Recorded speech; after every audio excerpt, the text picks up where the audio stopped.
সেটা না হয় আমরা মেনে নিলাম, কিন্তু আবু বকরকে যদি মক্কায় থাকতে হয় আমাদের শুধুমাত্র একটি শর্ত মানতে হবে।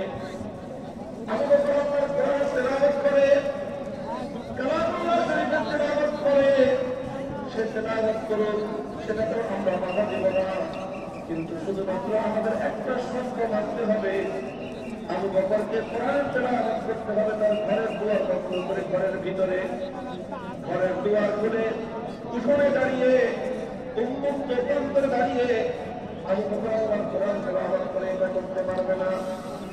ইবনে জারিরা জিজ্ঞাসা করল, কারণ কি? ঘরটার মালিক আবু বকর, ঘরের যে উঠোন সেই উঠোনের মালিক আবু বকর।